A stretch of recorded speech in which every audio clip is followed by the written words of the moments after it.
Positive Filter listeners? Is Philip back with another episode. So this is the second part in a two-part series about the price and cost of success. So if you didn't listen to the first episode, I encourage you or recommend that you go back and listen to part one with me, Chris, and Shannon. So in this second part, we describe an actual scenario that Shannon experienced where his resolve was tested, and it really let him know that as you become more successful, there's some obstacles and challenges that you may have seen or had not anticipated that will come up in the future. So the first episode in this series was about how we define success, and this episode is a little bit about actual situations and problems that may arise as you try to become successful. Hope you enjoy.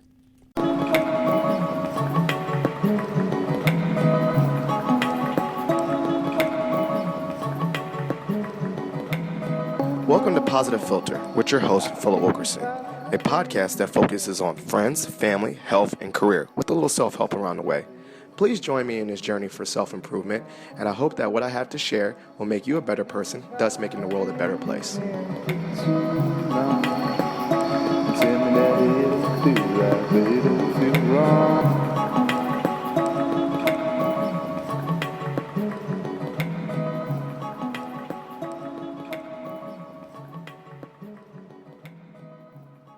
Advancement. Yeah. It's about the way you perform your job, and it can be upward mobility and title and things of that nature. It could be progress, how you measurable. Right, exactly. So you can still play with the kids and still have success in what you're doing. Play with the kids.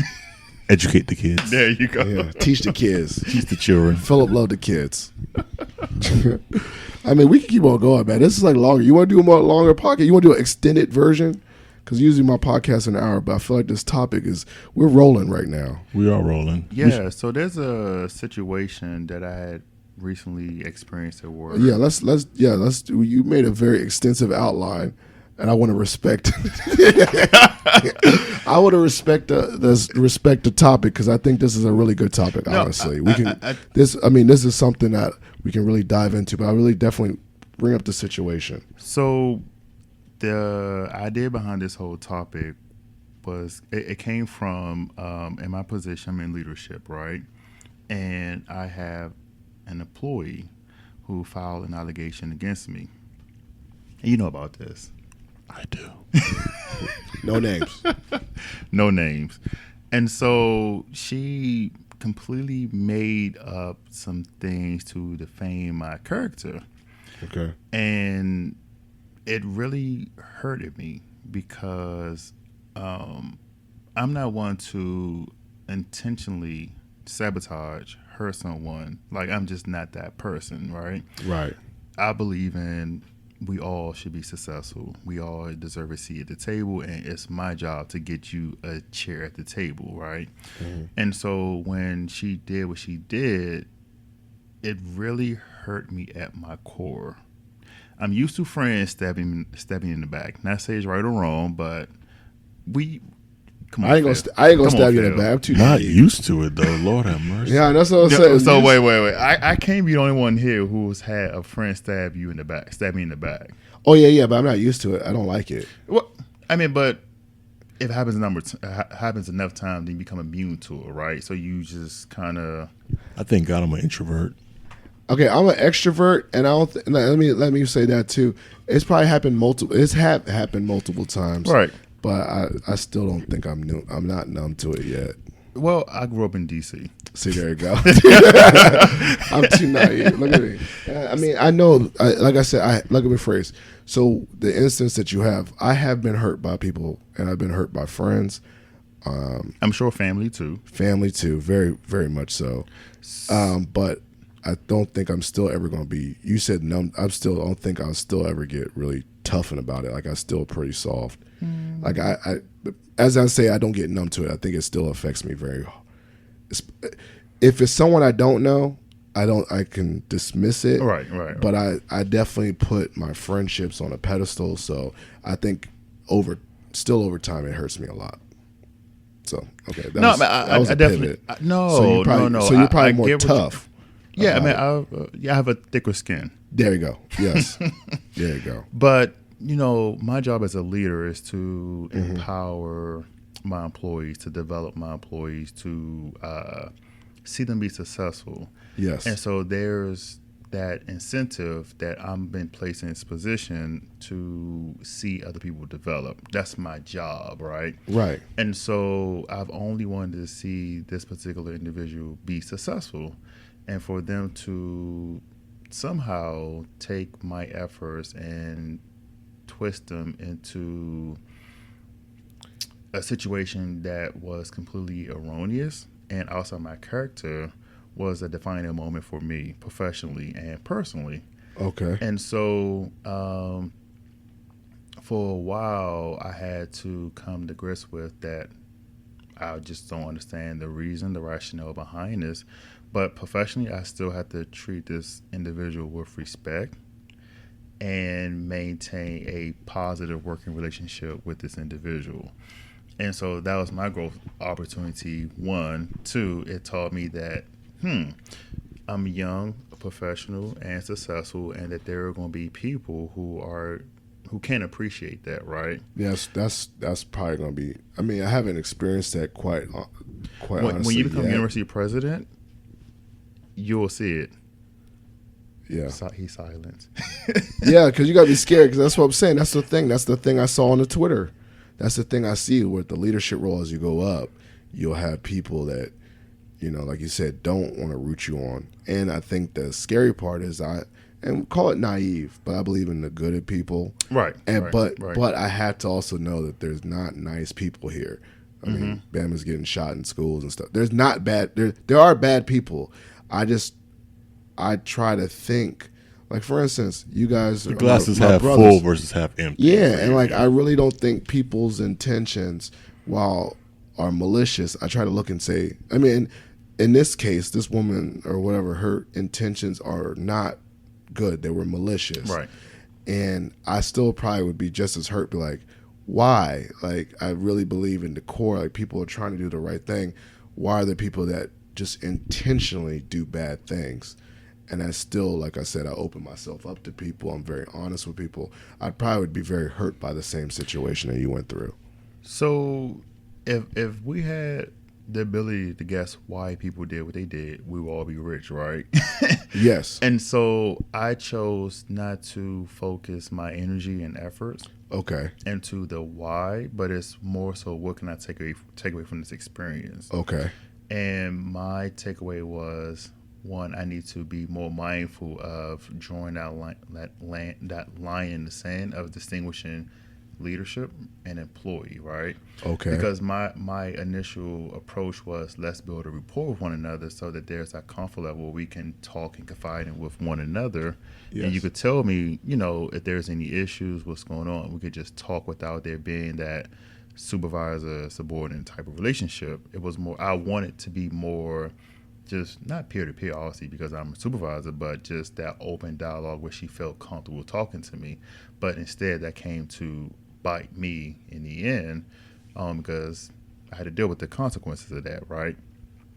But moving forward for me, it's more so of, how can I better manage my relationships with all employees? And I had to be mindful that although I'm only 36, I still have a lot of room to grow professionally, right? Okay, yes. And it's good that I experienced this situation now versus later, because I can absorb a negative impact to my career, right? It was a learning experience for me. I'm not like some 50, 60-year-old where there's less room for mistakes. I'm still young enough where I have room for making mistakes, and it's not defining my career, right? I got that part. But also, the only caveat and only, like, I guess, plain devil's advocate, right, is that there are going to be people that come under you, quote unquote, subordinates, whatever, that might, and I hate that too, like that flipped it, like that would actually be genuinely need your help. Or be genuine people, or would be like let's say a young person, and you could take them under your wing.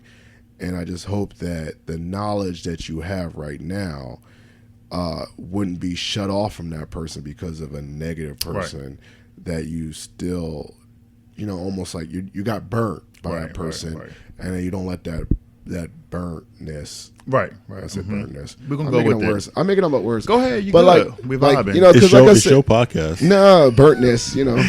You're but the face. I do agree with you. Like maybe the line of professional and personal, whatever. But then there's also like just because of the negative person that was, right? There could be someone that comes up after that person that has good intentions, that does need someone for guidance, that does need a mentor, and will need your knowledge and will need your guidance, that won't twist it like that. And that's what I try to do. I try to separate that like, and I don't know, I'm still, maybe call me the naive person, like not everyone's like that person. Right. There's other people that are good intention, and like I said, like, because there is true, like, and on the flip side of the mentors, right? Like, we've seen mentors that have been predators, right? Like they use that just saying they use that influence to do bad things to people underneath them. So now people think that if someone's being helpful to them, above them, that they got shady intentions because of a negative mentor experience.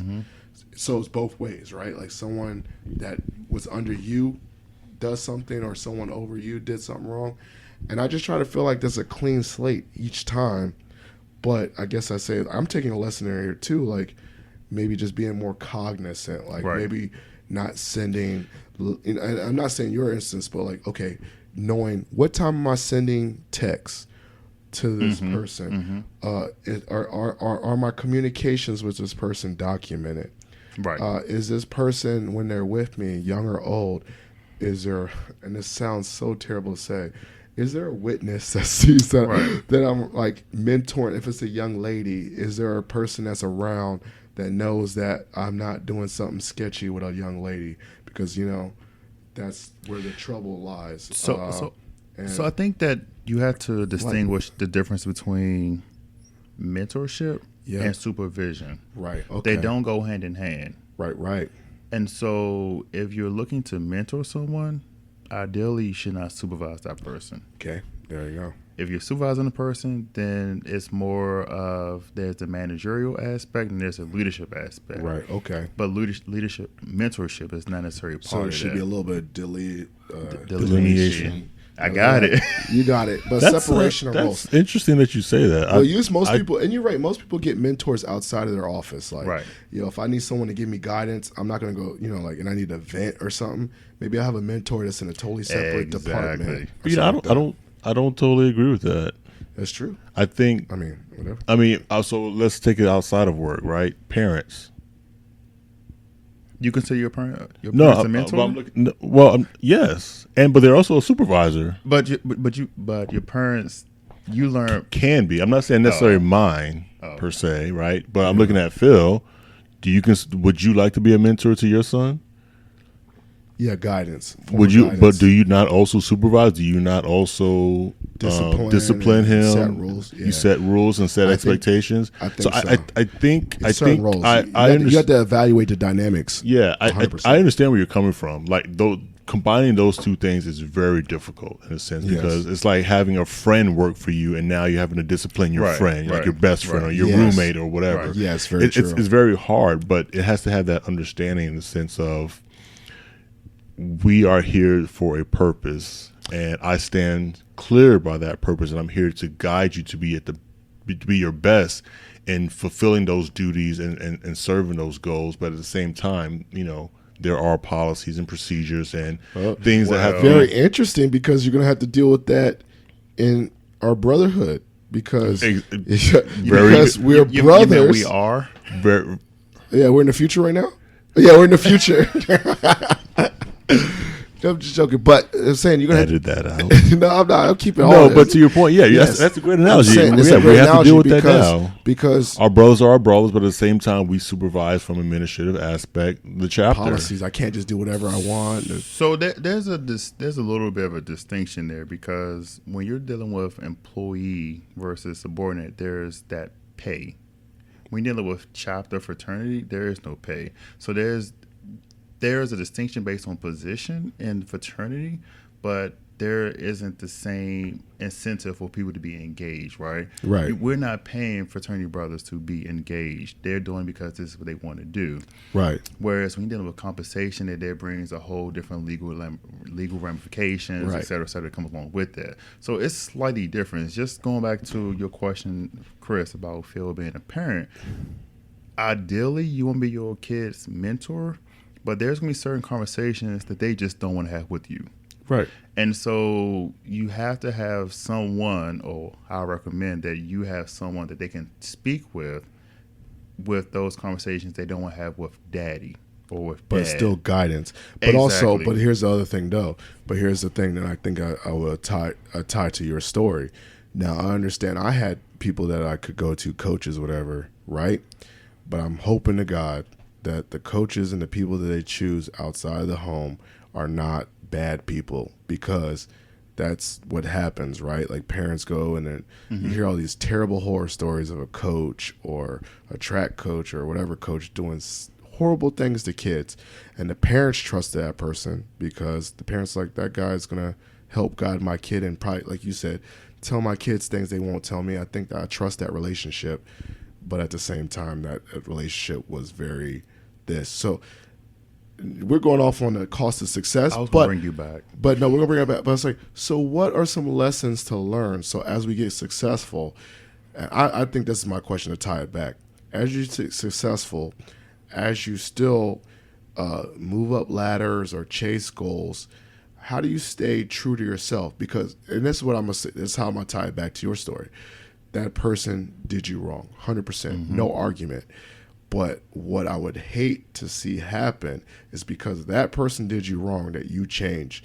Because the fact of the matter is that you're a good person. And maybe, as I said earlier, there's going to be someone else that you're going to supervise, still maybe roles, that will not deserve the same treatment and that same, like, let's say, hurt carried on to them. Because they're not going to, like when you supervise them, that's not mentor them, but supervise them, you're going to have to start on a clean slate with that person, regardless of how that person did you wrong. That makes sense. Like, don't lose who you are because that person did you wrong. Well, I understand what you're coming from. Yeah. I think it's not a matter of losing myself. It's a matter of protecting myself. Yeah. And so I haven't changed who I'm at the core, right? I still Yes. want to see people succeed. I still Yeah. want to make deposits in individuals so that they can pursue whatever dreams, aspirations they want to have. It's just I'm more mindful of what my relationship is with that person. Yes. If you're my supervisor, if you're my employee, I'm not going to be so focused on mentorship. It's going to be more of leadership. Task oriented, what you're getting done. There's going to still be some emphasis on career development, Yes. but it's not going to be that's not going to be my true focal point, right? It's going to be task orientation in addition to a little bit of career development. Gotcha. But going back to what you were asking me about how you change, there's always going to be life-defining things that you experience that changes you, right? I remember once when you crossed, for instance, you were trying to figure out who's Phil going to be as an alpha. 100%. And as minute as it is as to become an alpha, right? Like to go through a process, you join the fraternity, now you are an alpha man. That's significant in who you are as an individual. There's a whole set of characteristics that are associated with being alpha. And so I could throw the ball back at you and say, well, just because you've gone through a process for an extended period of time, now you are this new title has been added to you. So how has this title, this changed you? Because remember when you first came alpha, you were like, oh, well, I'm trying to figure out who has. I don't know. Not to. I don't know. So No, what? I'm So thinking. because Well, of I'm thinking. Here's what I'm thinking. I was thinking, and I still had this like imposter syndrome. Like they gonna figure out.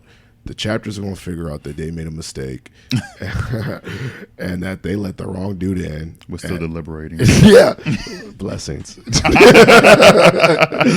No, but the people gonna figure it out, and that whatever, I didn't see whatever. But at the same time, then as I come around, I still got the same sense of humor. I don't have to be serious all the time, but I do work. I go meet people. I network. I shake hands and kiss babies, whatever. And that's where my outgoing personality came back to. Like, this is where I was before. I'm just my outgoing personality of who I was before Alpha is finally coming out, and I'm like, okay, now I can channel that though. I didn't know how I was going to channel that. Right. Like, Ill Phil Awards and being outgoing, I was like, oh, that's rant. But now I'm like, okay, send me, I'll point to this guy and say, meet brother X, Y, and Z. Okay, I'll go talk to him because I know that's my skills, people, and then, like I said, I'm signing up for development. Like, the thing I always wanted to do was talk to people and teach. I love education. So now I'm figuring out how can I infuse my goals, like what I like to do, in the chapter. And at first I was like, I don't know what I was going to do. Okay, now I see that they're saying, hey, there's an opportunity to do a workshop for college kids. All right, sign me up. It's easy. And for me, that might not be easy for someone else. For me, that's easy. Sign me up. I'll go talk to high school kids. I'll go talk to this class. And that's where I'm finding out, okay, now I've finally figured out, and I'm not saying I'm the best at it, but I'm like, I finally figured out where my skills lend in this organization. Because some guy right here can make a website. This guy right here can make, paraphernalia. This guy right here can make graphics. I'm just saying everyone in my chapter. This guy can make playlists. I'm just saying my line. What can Philip Wilkerson do? Philip Wilkerson can go talk to people. Philip Wilkerson can build relationships. Philip Wilkerson, why am I talking in third person? But Philip Wilkerson is a positive person. So therefore, maybe how can I infuse that funny, upbeat personality into our chapter? Send emails, check in on people, be nice. And so I think that's where I was. I was in this gray zone that said, I was in the gray zone of what's next. I had no clue. I did all this stuff. I did all this memorizing stuff, and I really didn't think about what is next for me in regards to this organization. And now I'm finally like, okay, it doesn't have to be something very grand, which is like, I'm not saying I'm going to be general president. That's not. I don't have that big goal. President. No, I don't have that big goal. But my what's next goal is, maybe I just want to do a workshop. That's my next goal. I just want to do a workshop. I just want to do a program. I can do that.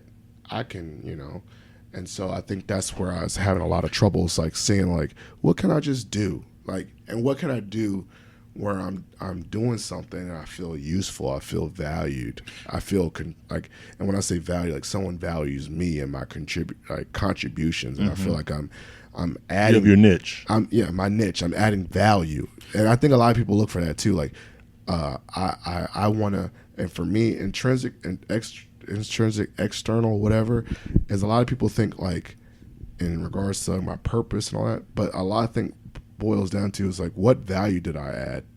Did I add any value? And so I was struggling with that, and I think that's kind of where I was. So I asked you that question for a reason, because I don't think my situation is any different from anybody else's situation, right? I think in life it throws you curveballs, and you just have to assess, reevaluate what you can do differently, and then execute. And so I am still at the point where I'm trying to figure out how I'm going to move forward with not taking out one negative experience and allowing that to dictate my future experiences with other people. Right. And so what phase are you still in? You're still more in the analytical part, not the execution part. Yeah, it's still analytical. Yeah. I mean, for me, the biggest hurdle was interacting with the employee. I mean, this employee technically, officially still reports to me. unofficially she's reporting to my peer, but there's still that day-to-day interaction. So I had to come to grips with still managing that relationship with this individual on a day-to-day basis. I could think about how I'm going to handle my relationship moving forward with other people, but for me at this point in time, it was most critical for me to focus on how I'm going to handle the relationship with this employee who I see every day, who has intentionally tried to assassinate my character. Document everything. Well, yeah, most definitely. I mean, Google Sheet. I'm telling you. I mean, that sounds joking, but I kind of. No. I'm already executing what I could do in my head. Like Now, today, Phil, I talked to this, and this is what we talked about. The Phil, end. you know I'm HR, right? I know. You document everything. They got receipts. Receipts. Sorry. Chris is here. Hey, jump in. Hey, y'all, I'm still here. Yeah, Chris, bring us back. Bring us back. I don't know what. Just saying, he's in the phase of execution. I don't know. I think that's where we got to think about that. And I think that's the cost of success, right? Is I think what we say is a problem happens, you have to assess that problem, and then you have to execute. And I think some people get stuck, and I was getting stuck too. Was that I addressed the problem, and we'll bring it back to the fraternity part. I crossed, but I had to do a lot of self-assessment. Well, I was going to answer the question for you, but you beat me to the punch, and you said that when Shannon asked you the question, I was going to say, well, actually, he didn't have to do anything because he already had everything there, which is the reason he was able to cross. You know, there was nothing you had to add, anything you needed to change. If you had to add anything, you needed to change anything, then you wouldn't have been ready for the process. Does that make sense? Like, I mean, I guess we don't bring brothers in to make them.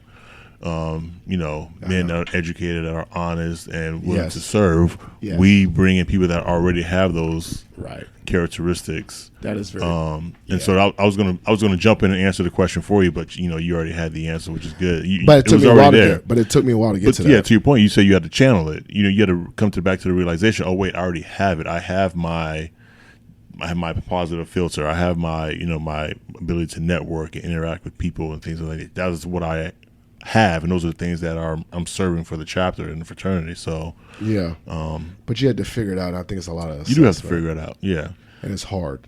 It can be but to your point, you have to take a step back and again, to Shannon's point, evaluate the situation and say what brought me here from the beginning. Yes. How did I get here? But the reason I got here was I already have it. I already have those tools and stuff. That's still a process to the how do I get here. That's I like that question because I think of that all the time. Like, how do I get here? And you're saying seat at the table. It could be not even alpha. It could just be in a professional setting. Yeah. Like you get to a setting. I literally got into a seat at the table and been like, yo, how do I get here? Like you're sitting with all these high people and people on a campus, and I'm just like, I look around, I'm like, how did I get here? But here's the thing. Also, you have to look around. When you do look around, you look at the people that are around you, and to your point, you may see somebody that's quote unquote greater than you. You look at them and say, what makes them great that I may still be in development of or need to start developing in that situation, so that I can constantly come to the table knowing that I belong to be at the table. Things of nature. So it's great to come to the table and say, oh, these are the things that brought me here. You also think about the things what's going to keep me here as well, because your skills can easily get outshined by someone else's skills if you decide to become complacent and stuff of nature. So, but to add on to that, I think the other side of that is that you may look at someone and see where they are, right? Yep. And you may be just as deserving as that person is to sit at the table, but you have to also take into account what that person sacrificed to get there. Yes. And you have to ask yourself, are you willing to make those same sacrifices to get to where they are? And I think that's the part that most people don't take into account, that there are sacrifices, there are trade-offs for everything that we do in life. And so when you continue to pursue certain goals in life, right, when you get that vice president, for me, position alpha, or when you become the president of university, there's going to be some trade-offs and sacrifices. Yeah, I'd like you laugh because I ain't doing this. I am not doing that. But you get the point that there's going to be some trade-offs. Yes, there's trade-offs. And I think that oftentimes those trade-offs aren't spoken. and we Yes. have to kind of figure them Yes, out that's true. as we go along in life. Hey, I agree. There are quote unquote trade offs. I guess my optimistic, positive outlook is that these are just the requirements Yeah. of my journey. You know, these are Yes. things I have to do. To your point, just do it. I have to go to college. I have to go to class. I have to make good grades. I have to get an internship. I have to build my experience. I have to get this certification. Yeah. If I want this, Right. I have this to is do what this. I have to do. I had a civics teacher in high school whose quote I couldn't stand this guy, right? Couldn't stand him. He stuck to the rules, he stuck to his grading system, everything like that. But I eventually started to live by his word. He says, if oh hell, I forgot the damn saying now. It's in my yearbook. Nothing worthwhile comes without hard work. There you go. Nothing worthwhile comes without hard work. So if it's worth it, you have to work for it. It's not. Yeah, Bottom line, No. nothing's good. If it's easy, it's not worth To be it. clear, I agree with you. I'm just saying there's those things that we are unaware of. We are oblivious to pursue those things, right? So, for instance, I didn't know at my level that I had to be mindful of there would be some employees, my own employees who I hire, who would not be happy for my own success and would try to sabotage me. And that's the part I'm focusing on. And I agree with you that there's always going to be hard work, sacrifices that are required to pursue goals, right? I get that, but for some, people may not understand that with me working full time and going to school, I tend to sacrifice sleep. And so if a person doesn't recognize or willing to give up that some hours of sleep to accomplish those things, that's a missed opportunity for them, or there may be something they don't know they need to do. So that's just a very low level example, but I think both of your points is nothing comes easy without hard work, and my 2 cents is that it still could be fun. Like there's sometimes where you could do hard work and it's still fun, right? Alpha's hard work. Yeah, but sometimes it's funny as hell too. Raising children is probably hard work. Yeah, but it's funny as hell too. Both of them is funny. dealing with Chris is hard work. Yeah, but it's funny as hell too. But We're gonna talk after this. yeah. But the other part too about the unforeseen things, I love that that graphic of the iceberg. You ever seen that, John? Oh, yeah, Well, yeah, you see the front, like you see the success, but you don't see below the surface all the stuff that they had to go through. Now, additionally, with that iceberg is sometimes the things under that iceberg, people never will reveal to you. And they'll never talk you'll about never it. see that. You'll never know. Like I never knew. Like okay, my dad, did X, Y, and Z. He'll never tell me that he faced racism and very concrete examples. And I'm like, I never heard these stories. But let me go talk to one of my dad's friends, and he'll tell me a story. And I'm like, wow, my dad had to deal with that. Yeah. Those are like the things about the iceberg. Yeah, exactly. And I was like, but here's the other part that I do get kind of jaded. I was like, if I knew my dad had to deal with the stuff on the iceberg, I wish he could have told me, because when I faced some of the things below the iceberg, I would have felt less lonely. Because when you go through the things underneath the iceberg, you feel like, wow, I'm the only one that experienced this. Right. Because you didn't see it. You only see the tip. So you only see people being successful. So that when you fail, or when you have hard times, or when you doubt yourself, or when you cross and like you're the only one saying, I don't know my niche in this chapter. You never knew, like, hey man, Phil, when I first joined, my first year sucked. I didn't know what I wanted to do too, because no one talked. Like that's below the iceberg. You only see the people with the accolades, right, and the success, and the speeches and doing the big things. No, that's very true. I agree with that. I read an article, I think, in some magazine. They interviewed a bunch of article? Yeah, I know. What the heck? And they were interviewed a whole bunch of CEOs from Yep. Apple to Amazon to a few other ones. Yep. And what was interesting, though, to your point, you talk about sacrifice sleep and stuff like crazy enough. They asked them how many hours of sleep do they get per night. I want to guess. I want to guess. And so 5. So I think Apple said he gets like 4. Some other guys said he gets about 4. Other guys said about 3. But here's the interesting thing, right? Sacrifice is I guess individual, right? Things like you say you sacrifice sleep to get all those 3 things done. You ask Bezos what he said, I get 8 hours. Right. You know, Well, eventually, it's but did he interesting. move up enough for get other people to do stuff? But you look at Tim Cook. I mean, he's the CEO of Apple. He has plenty of money. He could probably sleep in 8 hours if he wanted to as well. But you know, wanted to. He purposely exactly. did So that's what I'm himself. saying. People have to understand what they have to do to get to their level of success. Gotcha. You sacrifice sleep. Some other person may sacrifice something else, but you have to just know what you have to do. You have to put the time in, or whatever the Yes. case may be. Yes. It could be X. You just better know you have to put in work for something that's worthwhile. And you're like, some people might not. Okay, like let's say someone does get their 8 hours of sleep, but then they don't spend time with X, Y, and Z. They don't go to the gym. They don't get to hang out with their kids Right. or yeah. whatever. So you're right. Like, even if my sleep is more than yours, something gave. Right. Exactly. Right. And then also with that something gave, a lot of us don't talk about it though. Right. A lot of, or maybe they do talk about, or a lot of people. Let's rephrase it. I think a lot of people do talk about. I'm sure the CEOs been like, I only got 4 hours sleep. Me too. I think a lot of people that see the successful people don't know what they sacrificed. I'm sure the successful people know because they all can empathize. Like, for instance, if I see a guy that's an ace club, I'm like, shout out to you, because I know what you had to deal with being an ace. Right. Because I know that we have a shared experience. But for someone on the outside, I say ace club, okay, I don't care. What's that Right. even mean to me? You're short. Yeah, that don't mean nothing to me. Exactly. Right. That's why I say I So- live by that. Nothing worthwhile comes without hard work. Because And shared experiences, I think you could find people that do have shared experiences. Right. But I think at the end of the day, too, I think we have to really evaluate. 2 lessons I'm learning is that as you grow, it's going to be hard, but you got your eyes on the prize and all that stuff. Right. But also, as you grow, too, I think that one of the things I'm really trying to work on is that this isolating feeling that, like, I'm sacrificing X, Y, and Z sleep or sacrificing this. But then you have to really look at the big picture, like, in the billions of people in this world, am I the only person in the world that sacrificed sleep? Amen. Am I the only person in the world, blessings, am I the only person in the world that didn't get to spend time with X, Y, and Z? Am I the only person in the world that as I went up the ladder, someone betrayed me? Right. Most likely the answer is going to be no. Like, someone else in there, where if you read a biography, you read some autobiography, read a book, someone that was successful said, along the path of my success, someone betrayed me that was supposed to be my friend.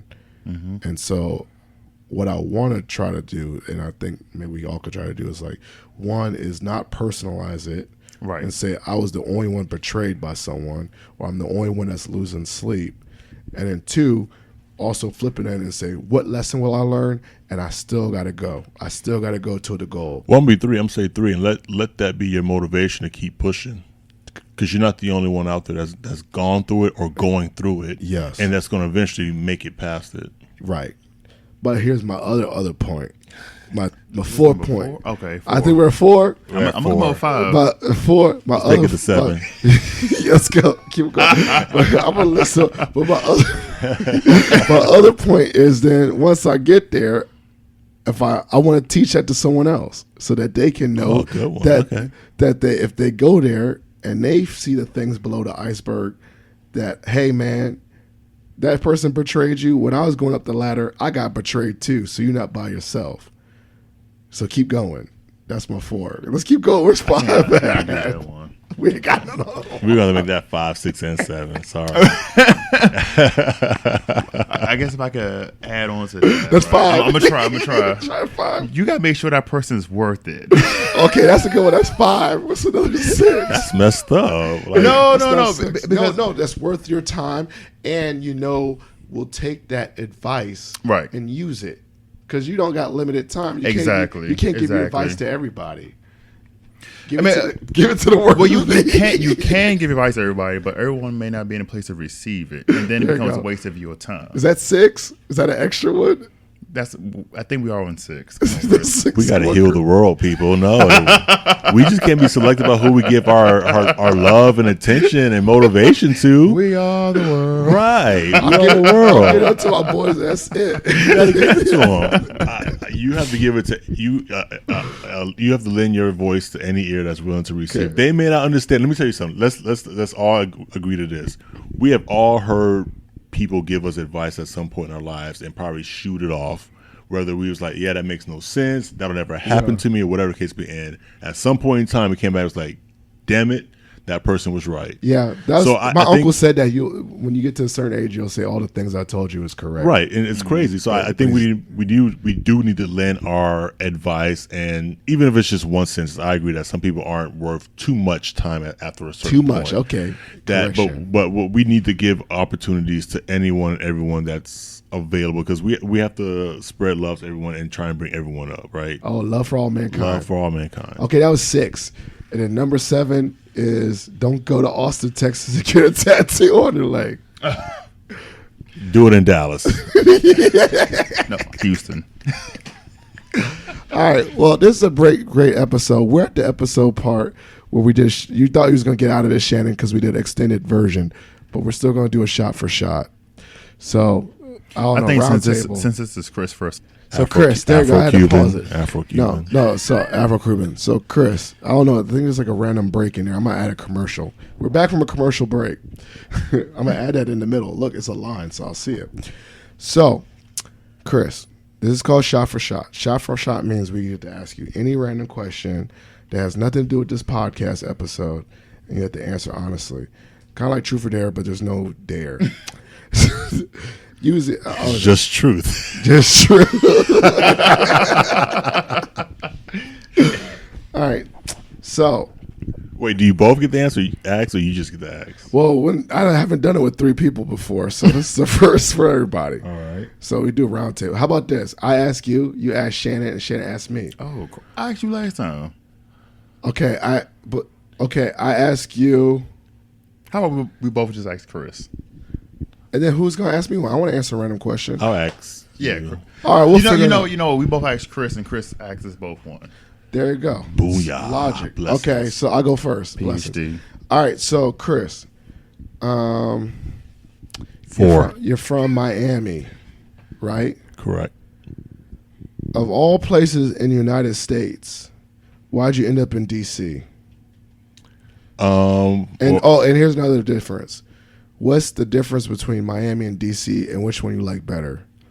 So it's kind of a loaded question. That's a loaded question. So technically, I think I asked like another question for Shannon, but yeah, that's what it is. So 2-part question: how did I end up in DC, and Yeah. which one do I like better?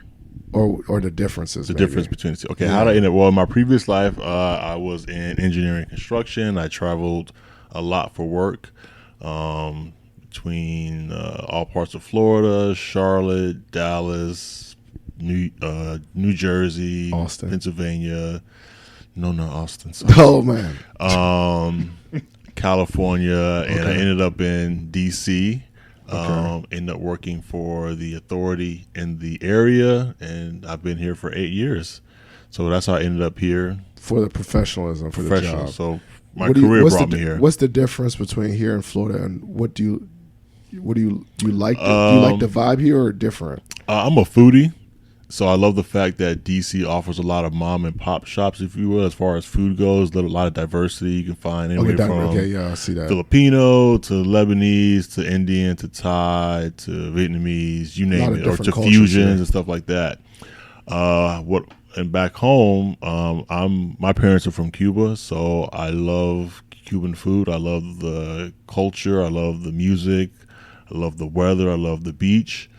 You don't get any of that really up here. No. So it's not You that do. I'm not saying that in a negative way. Shh, this is my. Have you been in the Costa Park? That's a no. They got sand there. You weren't expecting no more film. Yeah, you go to Harbor, you go to National Harbor for the water. Okay, so you don't get the sunshine. Okay, and then this is my last question: the pace. What pace of life is there? Obviously, is it different from here to Florida, and which one do you enjoy more? Of course, Miami is much more laid back. Yeah. It's slower. It's definitely less dense. Yes. But it's cool being up here. The people up here are challenging. Like, as you can tell from the Yes. podcast, I love challenges. I love seeing what other people are doing and then reflecting on myself to challenge myself to be bigger and greater and whatever the case may be. So I enjoy the people here. They're educated. They're ambitious and so forth. So it's 180 in that sense. So I mean, I appreciate both for what they are. Would you ever, if damn, I'm asking you all the questions, but this is my last question. I promise. I'm gonna put the mic down. This is my last question. Put his mic down. Yeah, I put mine down. If you were to take your attitude, your DC attitude now, right? Maybe you've changed and go to Florida. Would you feel like you'd be like a little bit like, for instance, I have a friend that kind of came from this area and then went to New York and then they come back down and they're like, this place is too slow and they're probably a little bit more ambitious. Do you think that you'd be like more of an ambitious person in Miami? Or kind of, would you stand out with the DC mindset? Probably, yeah, absolutely. I think I'll probably take some of the mindset and the hustle. Thank you. Back down to Florida. I don't know if I would necessarily stand out. I'm pretty sure because you can find people like me. I think anywhere. Mm-hmm. I just probably would dark and beautiful. Dean Black enough. I like yeah, I think I would stand out a little bit more than when I was used to. Than before when I used to live there. Absolutely. Okay, that was my last question. See, I'm done. So who? Shannon, you had this new system. Who's next? I was going to ask Chris a question. Okay, ask Chris a question. Shot. So, what do you want your legacy to be? Oy. Dream one. You got to do a dream goal. President of your university. What I want my legacy to be, like what I want to leave behind. I want to leave a sketch of a helicopter. No, what I want my Leonardo da Vinci. I got that. I got the reference. Thank you. Oh man, that's a good one. I got mine, but my legacy. I want to inspire people to always do great things in their life. Like I want people to dream. That's what I want people to do. I want to leave a legacy that people should dream and understand that dreams aren't necessarily easy, but they're worth every second, and then to enjoy the ride. Now, when you say that legacy, when you say I want people to dream, do you want people to say, Chris particularly helped me do that? Because that's your legacy, like as attachment. No, not necessarily. Like I would say inspired. I would say inspired to just to shoot for the moon and land amongst the stars. And they said that Chris did it. Chris made me do that. That's because it'll be a tie to your legacy, right? Yes. There you go. I guess I get that sounds very. That's not. It's not narcissistic though. Yes, but I was just saying. Yeah, I just want to inspire people to again just to do great and chase their dreams. I'm gonna do something good and I'm gonna give you a shout out. Well, I appreciate that. There you go. Hopefully, I'm alive for that. Blessings. That's your legacy. Make sure you at me. So I gotta do something big and I'll just give you a shout out. So now this is the moment. It's my turn. When Chris asks you and me something. So your turn. So who's asking you first? I am. Chris, I'm not asking you nothing because I asked you a question based on our last podcast. Okay, so Chris gets to ask you a question. Who wants to go first? Chris asks you and me something. Okay, who's going first? I'm going to ask Shannon first. Shannon, what excites you / makes you nervous about being chapter VP? Alpha related, of course, right? Of course. I mean, I could ask you how you going to beat that, but I couldn't do that. Yeah, I could be chapter vice president.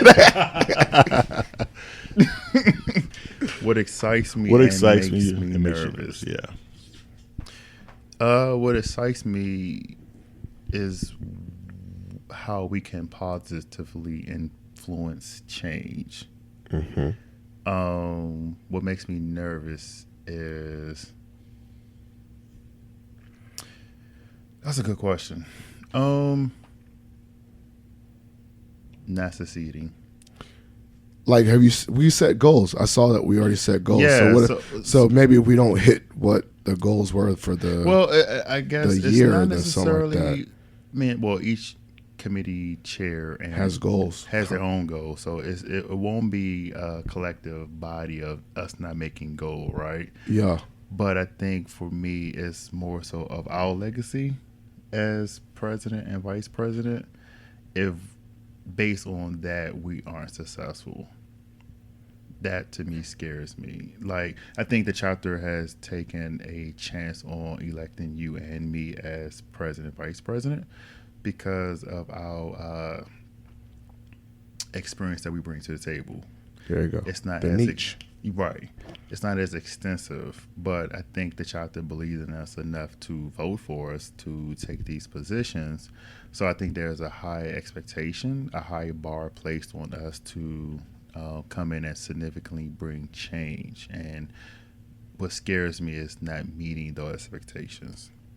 You already met it. Blessings. There you go. I receive it. There you go. Hallelujah. There you go. Won't he do it? I love just doing it. Can I just do that every time? I won't do it in a real chapter meeting, I promise. Well, you are the It's gonna chaplain. happen. He's the You're chaplain. the chaplain. I might do a couple blessings. I might Chapeler. just do it in signs when you feel nervous. I'll just do it. I'll mouth it to you guys so you get some confidence that I you're doing think- the right thing. From just our interactions so far in our new roles, we able to play on each other's strengths and weaknesses, and so I know where I am. I won't say weak, but an area for improvement. Growth. Chris is strong there, Yeah. and vice versa. Just from my own humble vantage point, right? So I think that where there is that nervousness on my part, Chris is able to step in And fill it. to fulfill it. Right. And also, I think you're right. That's not a weakness. It's just a growth part. Right. Like, you got to strengthen and you have a growth opportunity. I think about that, too. Like, technically, you can get better in anything. Some things you're really strong at and some Right. things you just get better at. Doesn't mean it's a weak. Like, I feel like a weakness means that you're just going to avoid it. Like, for instance, time management. I'm not good at it. I do way too much. Doesn't mean that I can't get better and I can address it and get some growth out of it. I mean, it's not going to be a strength, but it's not going to be, quote Right. unquote, a terrible, debilitating weakness. Shout out to Google Calendar. Right. But as I said earlier, you already took some steps. Blessings on both of you guys. You're already doing enough.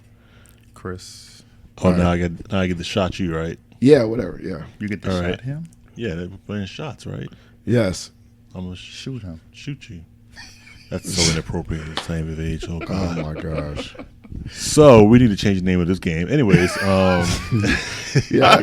I even come More up with cultural shot. sensitivity. Can we Yeah. just call it question for question? I don't know. This your podcast. I like shot for shot though, so I'm gonna keep it. Okay. Phil, Yes. what are your dreams? My big dreams, I do have big. Sometimes I have epic dreams. Like when I say epic, like full life dreams, and then I wake up. But quite honestly, I think I write some of these things out. Like I like lots of visuals. I like to be able, but I think the podcast has helped me. I want to talk to a really large audience, like really large, that scares me. Like talk in front of an audience of like 1,000 people. I think that's probably someone.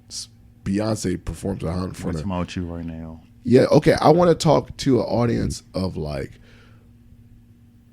not 100,000. That's scary. Shit, that might be scary. 10,000 people. Okay. I want to talk. On a stage in front of like at Mason or something, that full Patriot Center. I don't even know what the topic is, but I just want to be on stage. And when I say I talk, it's not just saying, I'm talking. I want to give like a message, like a real speech. That's my big dream, is being able to be a public speaker and speak to large audiences. And I'm actually getting kind of nervous thinking about it. Motivational speaker, Yeah, just like a Les Brown. like a keynote or something. Okay. Like something where someone's like Philip Wilkerson and I come and I'm supposed to talk to, it's not just like introducing someone else. I'm actually giving a message and I have the microphone and I do that. I can Whatever see that. message is. I can see that. Now, but I've started really small. You come my Toastmasters or whatever. I got super nervous and it was like 20 people in there, But that's okay though. So that does scare me. But I do it. I say it scares me, but I do the small one, and I think I'm gonna build myself up. Like I've gotten in front of 100 people. I think the largest I've talked to was 600 kids Oh, nice. at Hayfield High School or Centerville. Either one of those. There's 500-600, and I was really anxious about that. But then I did it, and I was like, okay, I could do 500. But I still, if I looked at like an audience that was like a whole stadium, I would want to do it, but it scares me. That'd be awesome for you to stand in front of a stage. You can't even see everyone's faces. Yeah, There's so many that's- people. that's- Yeah, I think that's terrifying. And they came to see you. right. They like they say, introducing the stage, and they do a keynote, and then I have to go on stage, and then I have to talk. I want to do it, but it scares me very much. That's awesome. I think I also want to make sure that I'll probably stutter or lose my. I don't want to. I practice public speaking, and you saw I practice, and I try not to stutter, and then I stutter sometimes, or sometimes I forget what I want to say. And I always wondered, like, for public speakers, how they do it so, like, flawlessly without a teleprompter. It's like, how do you remember a whole speech? It's passion. But, like, are they just kind of winging it? recycled? Huh? Or recycled? Yeah, but, like, still, even So recycled. optimistic. I mean, but even recycled, real. they don't have no teleprompter. That scares me, too. That's the part that scares me, is that it's not. I want to do a speech in front of a lot of people, but how do people remember a full concept without a PowerPoint or, I guess, a crutch maybe? They literally deliver. That's what I want to do. Look at you. I mean, you've done a TED Talk before, and you've seen them before. They do it the same way. I mean, they just talk from a sense of passion, a sense of Almost subject blanked matter expert. Huh? I definitely blanked out when I did that job. I forgot what I was about to say next. So here's one of those moments where you don't get so fixated on the end result, but it's more so of coming up with tangible things to kind of track your progress over time. And I did it. We did it. Yes. And those Step one. Step one. Right. Get in front of an audience, period. That was probably my step one. But that's the big one. Awesome. Actually, right, you know what? I'm going to have to write that. I'm going to write that on my little thing. I said public speaking. And I said TED Talk. I said presentation, but I need to put a number. Like 1,000 people. Yeah. That need to be quantified. Yeah, it's not quantifiable at all. No. See my stick figures, though? It looks pretty cool. So no accountability there because it's not quantifiable. Okay, so you need to put some actual numbers on it. Yes. All right, I'm going to do it. Okay, that's my next goal. See, Looking there you go. forward Look at to you. it. Now you can say you inspired someone. There you go. You did it in the For me. podcast. Step one for me. So we rolled together. So don't die tonight. But Yeah. I do your mega service.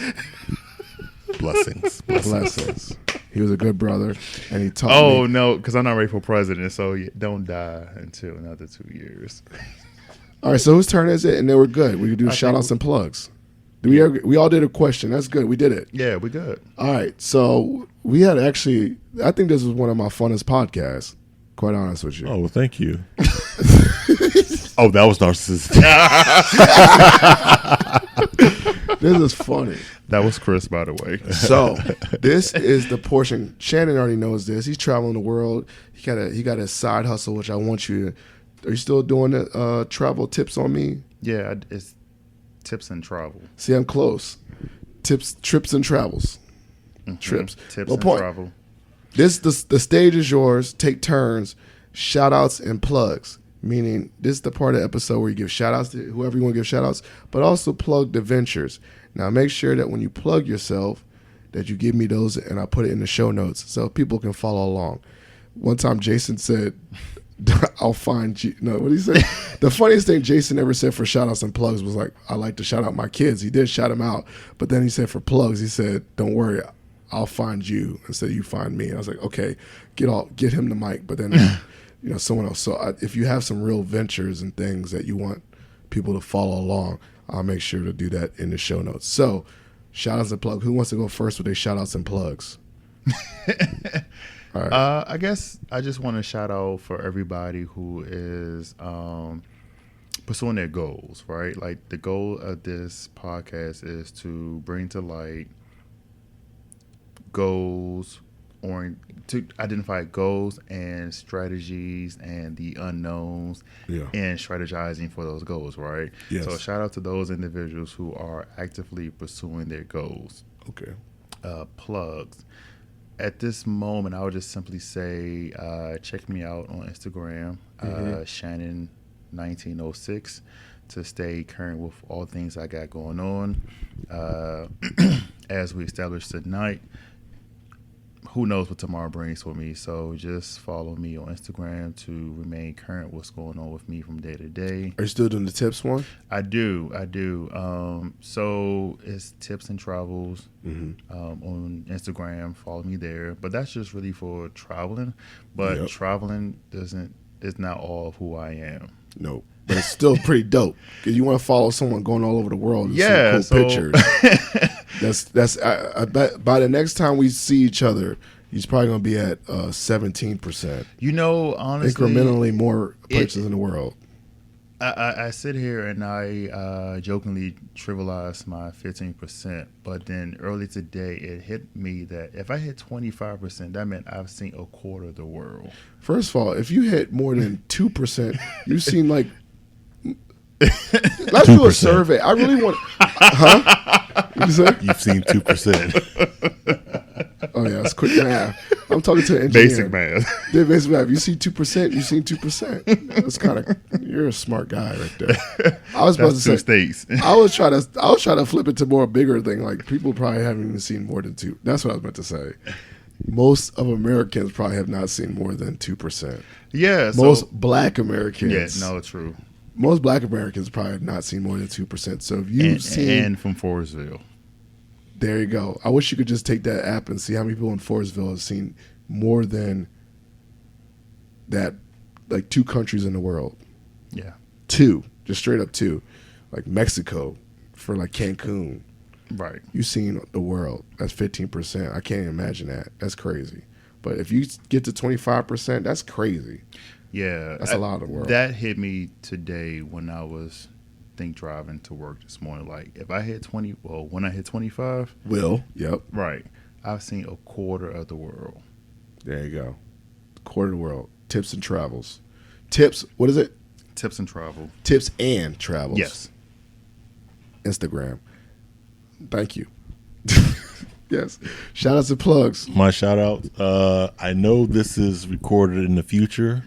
It's in the future. Yeah. But I want to give a shout out to the young man in El Paso who's doing the El Paso Challenge, who has challenged people to do 22 good deeds in remembrance of the 22 victims of the El Paso mass shootings. Wow. Okay. So definitely for those that don't know it, you might want to try, giving out 22 good deeds. That could be mowing your neighbor's lawn, going to a nursery home, just calling up a grandparents or a cousin and saying, hey, I miss your love. We hope to see you soon. Definitely shout out to that positivity that's being shared over there. As far as plug goes, I can only do what I can do best, and that's be chapter president. So plug to Theta Rho Lambda chapter of Alpha Phi Alpha. You can check us out at TRL Alphas or Theta Rho Lambda at Facebook. Come check us out, support us, and show us some love. 06. And also pay my life membership dues. Oh, I am a life brother now. A life member? Oh, yeah, that's right. Hold up, time out. Hold up. We're in the future and you finished? Yeah, I'm done. Man, I wish I had not a laugh track, a clap track. Man, I'm jealous. That's my next goal. That's actually one of my goals. So, congratulations. This is in the future. Thank you. Now you can give me back my pen. Did you got it still? Uh-huh. Can I get that? You got the nice one. So what about the Ill Phil Award? You're the only 2-time recipient. It's time for me to get another one. You want 3? 2? This is the only 2-time recipient. He bamboozled me one. No, actually, you're not the only 2-time recipient. I know. I was going to correct you on your No, podcast. one other person got a 2-time because he changed his name, like legit, legally. The way you look at me. So back to me. You're not going to get 3 because I don't have one here. Huh? I don't have it here. I have them at my job at work. No, I don't need it tonight, but at some point in the future, I just need you to make it happen. You want 3? Yeah. I think I deserve it. Did the last one say 1 year? It's going to just be a new year? I could do that. You'll be the only annual recipient. Photocopy the 2 that you have. I mean, then you'll have 4. Someone's hating. Quick math. So this has been a wonderful podcast. Shannon's trying to get another Ill Phil Award. It's deserving. He wants to be the only 3-time recipient of all time. It's deserving.